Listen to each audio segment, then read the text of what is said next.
Hi, welcome to another World Wine Review. Today we're going to be looking at Tokaj Azo from Hungary. But before we get into it, I just want to explain that we are going to be doing a shortened format. I had the intention of doing 2 wines and having more features, but unfortunately something called life got into the way, and I have other commitments that are pressing on my time, so we have to go back to the shorter format. The wine we're going to be looking at today is from Chateau Imperial Tokaj in Hungary. I tried to find the website for this winery. I couldn't, so I'm going to be explaining how this wine is made and where it comes from in general. The wine is a 2003 vintage, and the region it comes from is called Tokaj.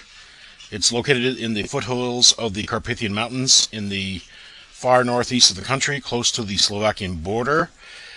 The area has warm, sloping vineyards that benefit from excellent warm southerly exposures that make the most of the long, dry autumns.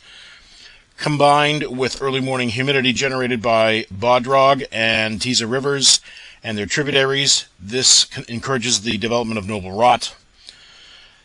At harvest time, pickers separate the grapes into 3 different categories where botrytis has been widespread. Pickers pass through the vineyard several times, selecting individual azu or rotten grapes. If only a few berries are affected by botrytis, the whole bunch is picked. This selection is known as zamorodni, which means as it comes. Bunches that remain unaffected by noble rot are also collected separately. These 3 different harvests can then be used to make a variety of different styles of wine. Tokaj has long been famous for its sweet wines, which rank among the best in the world, but producers are now more and more making top-quality dry wines.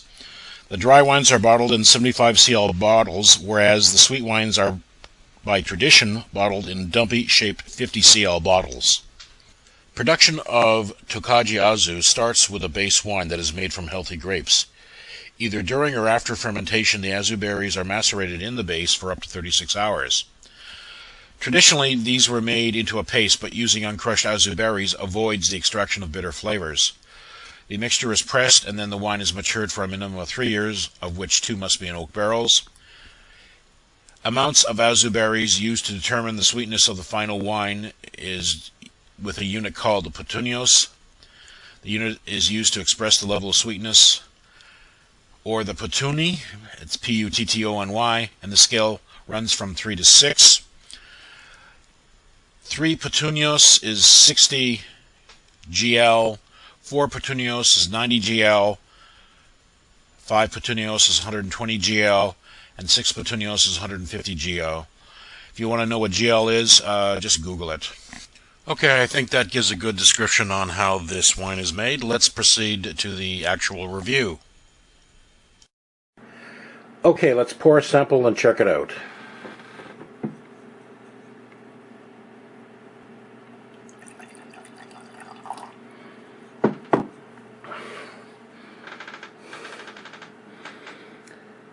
Taking a look at the wine, it's clear. It doesn't appear to have any faults. The color is a deep amber color, no doubt because of the age, which it is, because it's at 2003. Let's check the nose.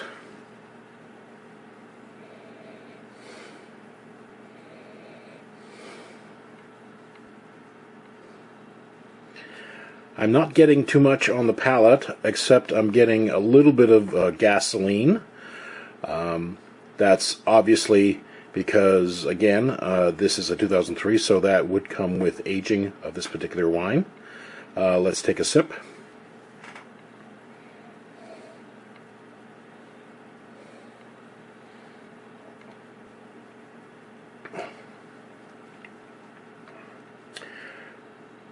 I forgot to mention that this wine seems to be fully developed. As far as the taste is concerned, it does have a sweet taste, although not luscious. It has high acidity, medium alcohol, and is full-bodied.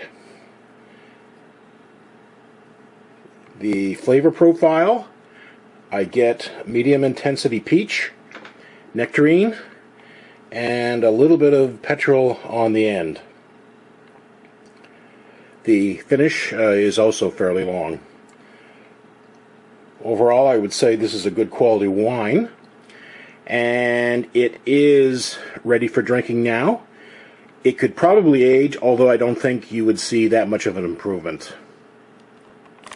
I forgot to mention the grapes that are used to make this wine, so I'll go over that now. The main one is ferment. It makes concentrated high-acid wines with flavors of apples when young, developing into nuts and honey as they age. It can make premium dry quality white wines, but due to its late ripening and susceptibility to botrytis, it's better known as the principal grape that makes Tokaj. The second one here is Hirslevel U, Hirslevel, which is translated linden leaf, is also late ripening and prone to botrytis, and is also used for Tokaj. And finally, Sarga muscatale, translated Muscat Blanc Petit Grains, is aromatic with flavors of orange blossom and is the third variety used for Tokaj. I'd also like to note that some palates might pick up some apple and spice on this wine. Although it's not a major component, I can see how some might pick it up. The analogy I make for myself is a spiced winter apple wine that's made by Archibald Orchards Winery in Bowmanville. Although the taste is not pronounced, those little components are there, so I can see how somebody might come up with that analysis. This wine is effectively a late harvest wine. As with anything I recommend, you match it with anything that works for you. In my experience, I like using this kind of wine with steak. The back of the bottle states that it's good with seafood. I've tried it, and I would concur with this, especially with crab's legs. The logical extension of this would make this wine as a surf and turf wine. Of course, you can still use it as a aperitif, either before or after dinner with dessert. The LCBO rep that I bought this from said that it's used as an ingredient in the making of a cheesecake. I would simply pour it over the cheesecake if I wanted to use it. The wine has a good balance of sweetness and acidity. There are less expensive alternatives, but if you like trying wines from different regions around the world, I would recommend it.